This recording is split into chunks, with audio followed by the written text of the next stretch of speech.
Au nom de Dieu, le compatissant, le miséricordieux, louange à Dieu qui créa l'homme et mit la vérité, l'ont guidé du droit chemin, et la paix et les bénédictions soient sur son messager Mohammed, qui nous a pris le Coran et nous guidé à la lumière de l'Islam. Je compléterai avec vous le reste des titres du troisième chapitre. Encore, je continuerai le 24e titre et le 25e titre. Éléments poursuivre encore sur l'amour de l'argent.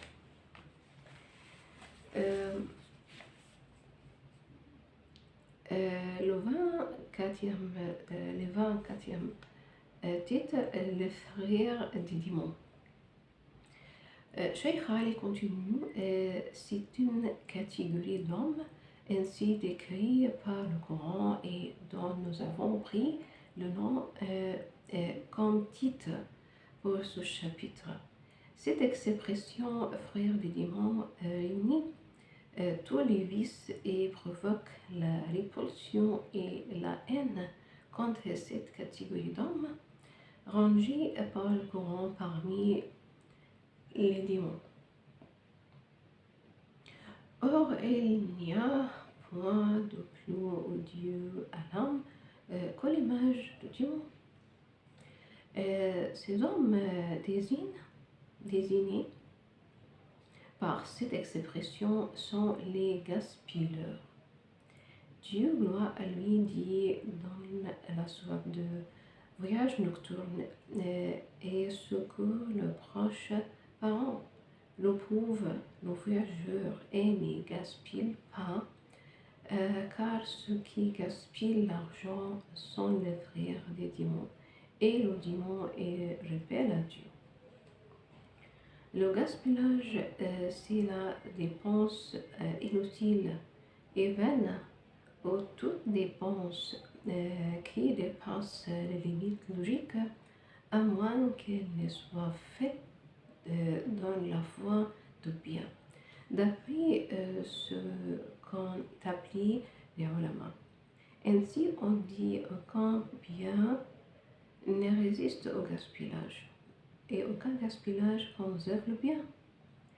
Mais le contexte du verset indique qu'il peut avoir une générosité dans la dépense pour le bien, tant obligatoire que facultatif.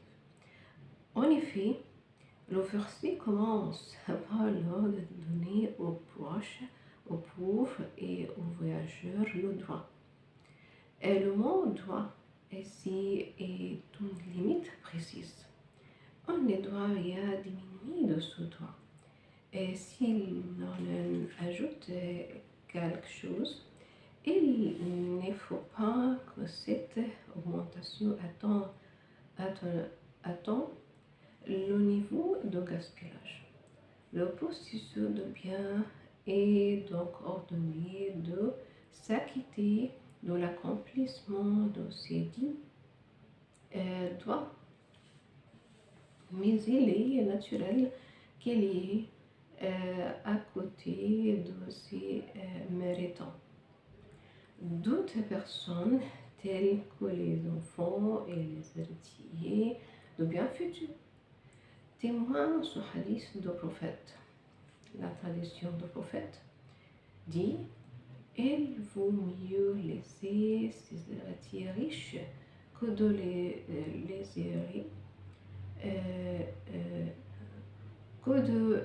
laisser pauvres, demandant l'aumône aux gens.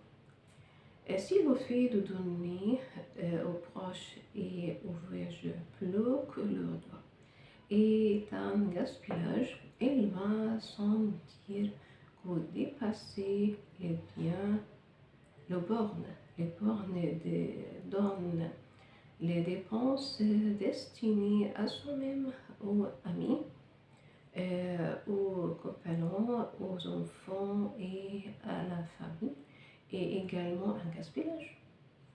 Le verset ne s'est pas contenté d'appeler cette catégorie frère des démons. Il en ajoute un détail des plus caractéristiques à un trait au démon. Le verset dit: le démon répète à Dieu.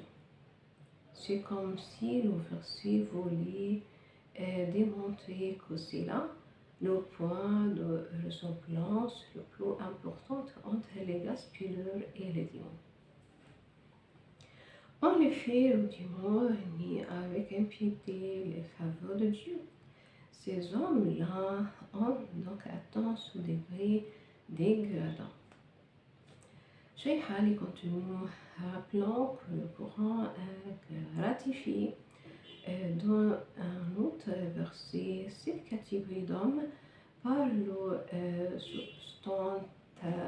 substantif est incapable.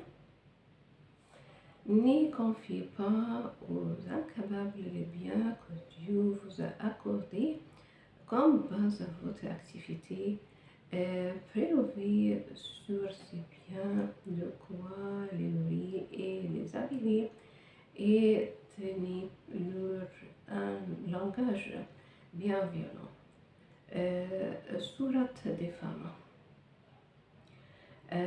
Cheikh Ali continue: l'incapable et celui dont l'intelligence et la réflexion sont troublées, et dont l'esprit n'est pas net.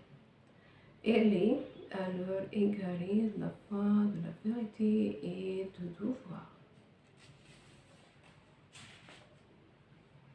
Et tout de ce verset, le mot faut bien en interrogatoire, ainsi c'est bien au interlocuteur. Bien qu'il soit la propriété des démons, prouve que la fortune de l'individu n'est pas uniquement à lui. Il faut tenir compte de la société, car lorsque cette fortune est dépensée comme il se doit, tout le monde en profite, de même que son gaspillage porte atteinte à toute la communauté. Comme l'ont déclaré certains exégètes, il y a là une mise en bref de la notion de solidarité sociale. Le but du verset est de donner le bon conseil, tout en essayant de diriger ses égarés vers la bonne voie. L'expression de croire les nourrir assure la vie des hommes dans la société comme elle leur assure le bonheur, la sécurité et la dignité. Si l'argent occupe un tel rang, il serait vraiment insensé de le gaspiller inutilement, car derrière tout gaspillage, il y a un droit perdu. Bien plus, le gaspillage ne s'accorde pas avec la saine nature, car l'homme est instinctivement modéré et posé à prendre soin de ce qui assure sa propre conservation. Sa lutte dans la vie provient en effet de cet instinct de conservation. Que dire alors de ce que subissent les gaspilleurs eux-mêmes, et de la faiblesse, de l'humiliation et de l'outrage qui accablent leur nation? Le premier mal de l'opulence, c'est la corruption, la défiance des volontés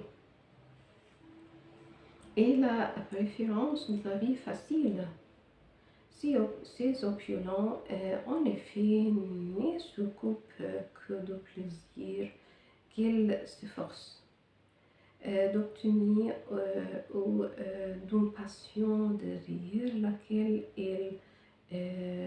ils s'essoufflent. Lorsque le prophète exhortait ses compagnons à la lutte, ils lui obéissaient. de bonne foi, méprisa tous les périls éventuels. Cependant, un certain nombre de riches parmi eux sont dérobés. Et quand on sera leur est révélé, ils croient en Dieu et luttent avec son envoyé. Alors que les riches te demandent de donner exaucer et disent laisse-nous avec nos compatriotes. Ils ont accepté d'être avec nos combattants. Dieu a scellé leur cœur en fait et ils n'y comprennent pas. Ils n'y comprennent pas.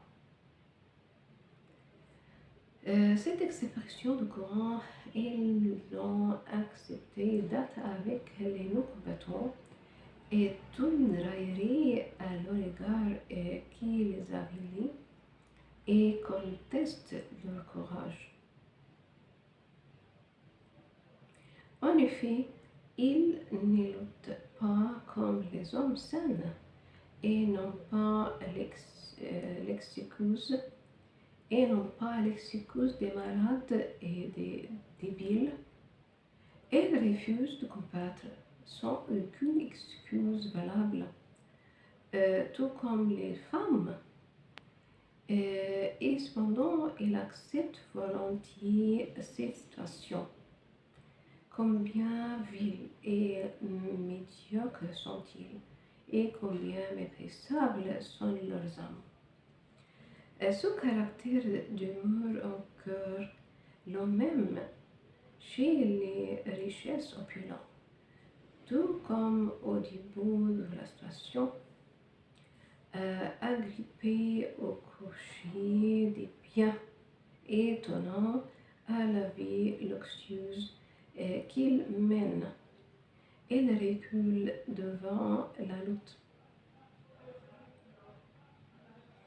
et craignent lâchement de s'engager dans n'importe quel combat.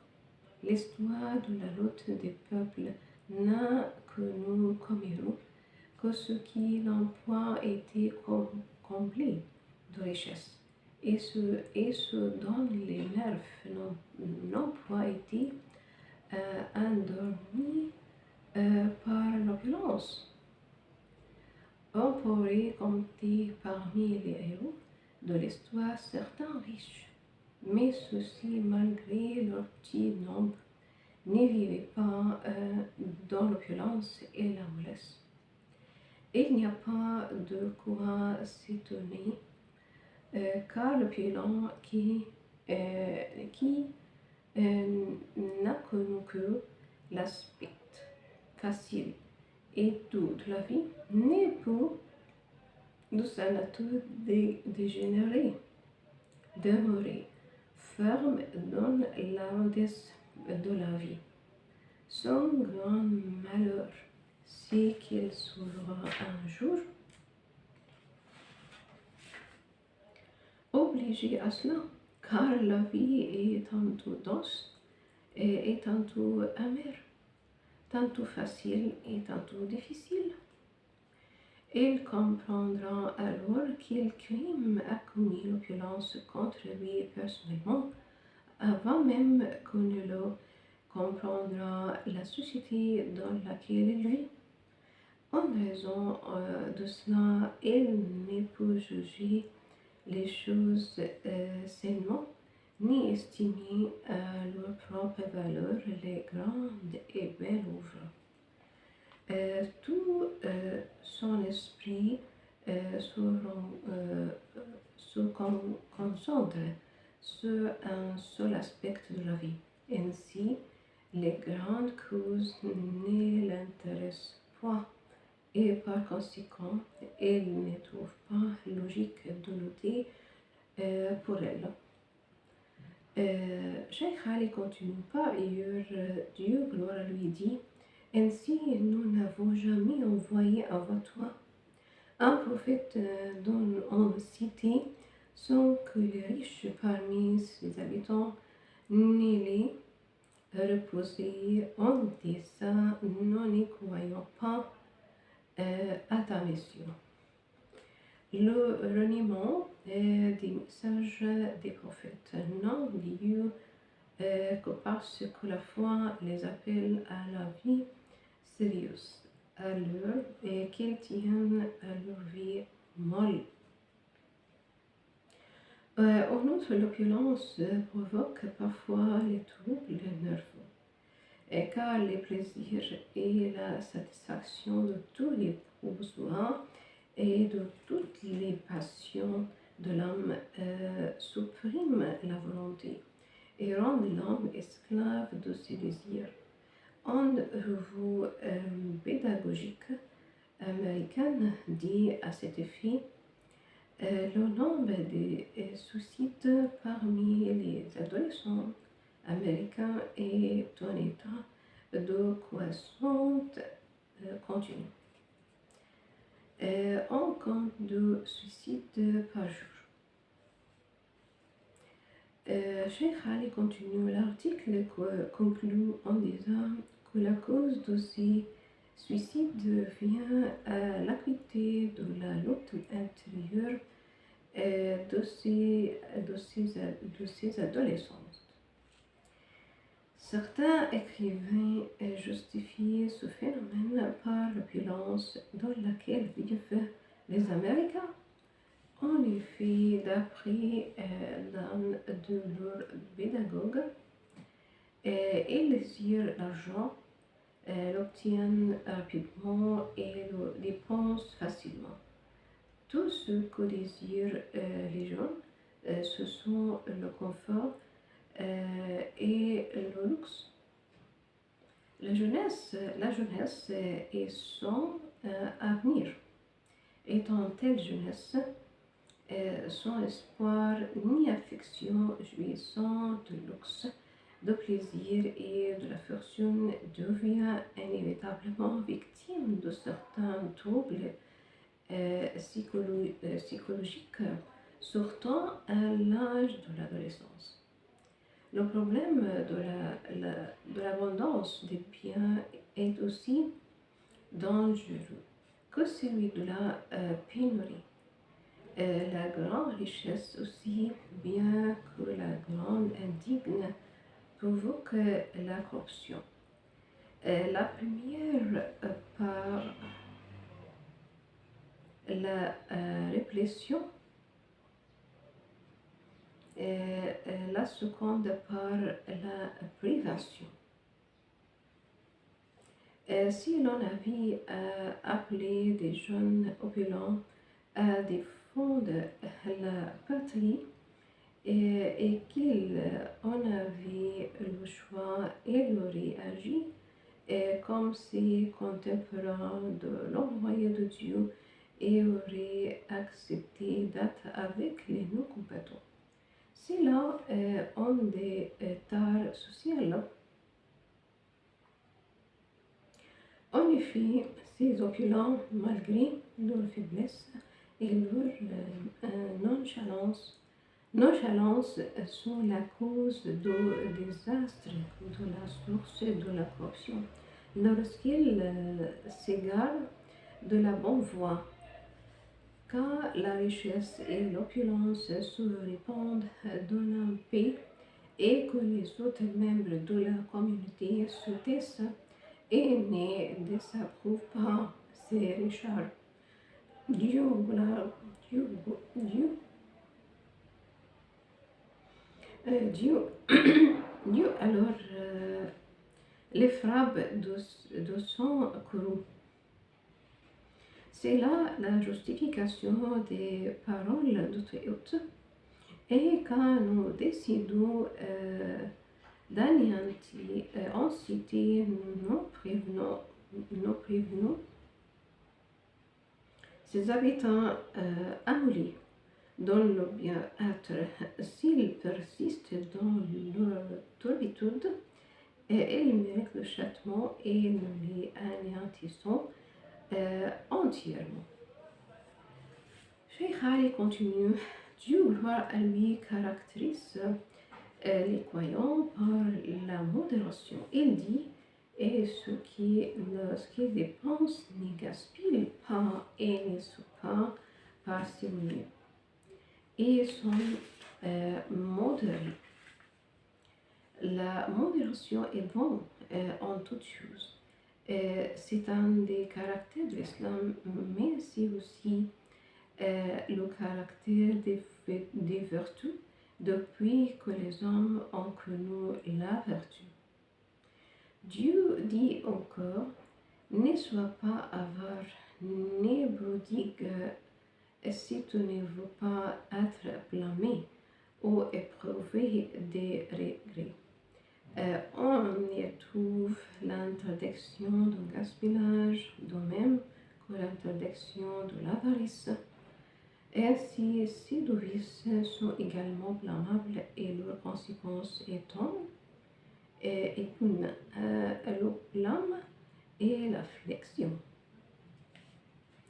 Le 25e titre, Cheikh Ali dit détournement des biens. Le Coran interdit le détournement des biens car ils sont les piliers de la vie. Porter attention aux biens d'une personne, c'est porter attention à lui-même. Il n'y a pas d'effet plus néfaste sur l'homme que celui du sentiment de l'injustice, surtout si cette injustice provient d'une personne puissante et contre laquelle le laisser ne peut se défendre. Il laisse alors la haine s'emparer de son cœur et la rancune dominer ses sentiments. Or, la haine et la rancune sont des sentiments odieux. Répandus dans une communauté, elles sont par d'elle la précipite dans la désunion et la décadence. L'injustice du puissant en plus de la haine et de la rancune qu'elle laisse dans les âmes pousse le faible à épier le fort. C'est un malheur attend ce dernier, elles s'en réjouit. Un des plus mauvais et des plus faciles conseils est celui continu et de sauveur. Cheikh Ali continue, baise la main du coupable que tu ne peux couper et guette l'écroulement de sa maison. L'amour de la justice et l'attente de l'équité de la part des autres est un sentiment psychologique originel dans l'homme, conforme à sa nature et dans l'accord avec son saint caractère initial. La haine que l'homme nourrit contre l'injustice qui le touche dans ses biens, son honneur ou sa croyance est également un sentiment de la nature humaine. Lorsque le Coran interdit de détourner les biens et ordonne de les respecter, il se trouve en conformité avec la nature humaine. Le Très-Haut dit dans la sourate de la Génisse, ne détournez pas vos biens, n'en faites pas des présents aux juges pour vous approprier en fraction des biens d'autrui alors que vous le savez. De même, Dieu va à lui dire dans la sourate des femmes aux croyants, ne détournez pas vos biens, ne les gagnez pas illicitement, sauf s'il s'agit d'un commerce par consentement mutuel entre vous. Ne vous entretuez pas, Dieu est miséricordieux envers vous. Cheikh Ali continue, les deux versets sont d'accord à interdire de s'approprier uniquement les biens, car c'est une chose contraire à la justice. Cela comprend l'usure, la tromperie, la contrainte, la subordination, etc. Au premier verset, comme on l'observe, interdit de faire des prisons aux juges. Cela pourrait s'expliquer de deux manières.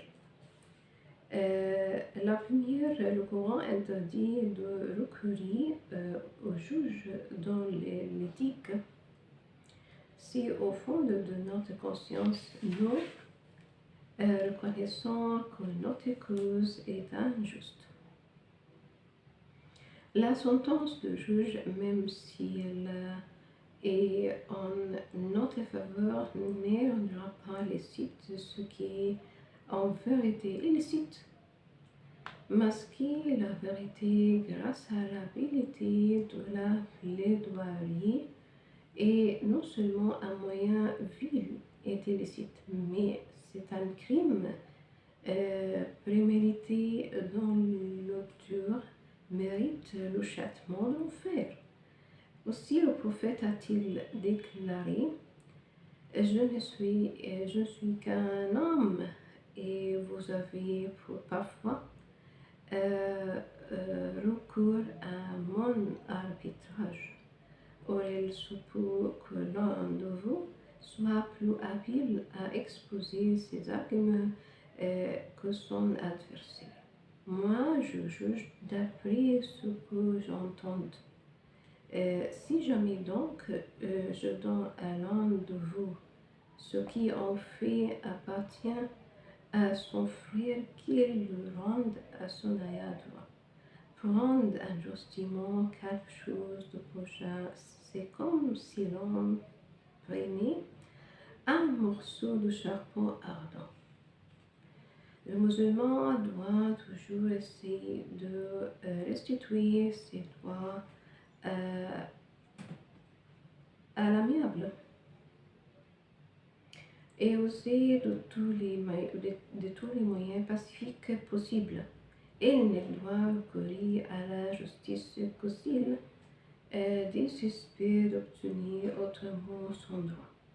En effet, recourir au juge en toutes choses, petit ou grand, mène à la rupture des liens conjugaux ou amicaux et substitue à la bonne entente la rancune et hostilité. Cela pourrait aussi pousser les gens à recourir à des moyens nobles pour gagner leur cause. La seconde, le Coran interdit de subordonner les juges par des prisons pour les corrompre. C'est un procédé très ancien dont le mal s'est répandu à notre époque. Aussi, nous en parlerons plus longuement étant donné qu'il corrompt la nature humaine. Et soyez les peurs et sème l'instant. Le second verset interdit le bien gagné illicitement, sauf le gain acquis par le commerce. Cette exception a pour but d'inciter les hommes aux transactions commerciales pour gagner leur vie.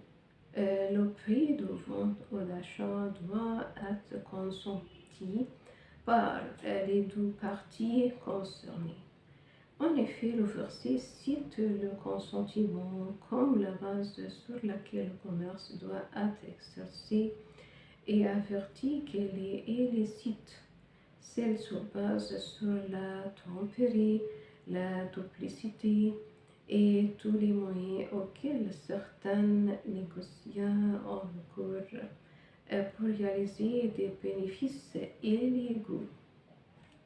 Cheikh Ali continue: on y trouve aussi l'interdiction de se tuer, coordonnée à l'interdiction de détournement des biens. Le Coran indique par là que les biens et les âmes doivent être respectés et que porter attention aux dames, c'est porter attention aux autres. car au fait que les biens et les âmes font partie de la collectivité. Beaucoup d'érudits l'ont expliqué en disant que c'est pour indiquer l'unicité de la nation et sa solidarité et que tout atteint porté au bien d'autrui ou sa vie est une agression contre la communauté entière car elle affaiblit la force de la nation et offense sa dignité. Nous avons d'ailleurs déjà fait allusion à cela plus haut. L'individu et ses biens ont leur valeur dans la communauté et tout crime commis contre eux est un crime commis contre la société entière. Le Coran nous apprend même, ainsi que le déclarent certains exégètes, que tout crime perpétré contre une personne est un crime contre toute l'humanité témoin versé. Celui qui tue en personne innocente ou dévaste la terre, c'est comme s'il avait tué tous les hommes. C'est ça pour cet épisode. Au revoir, merci.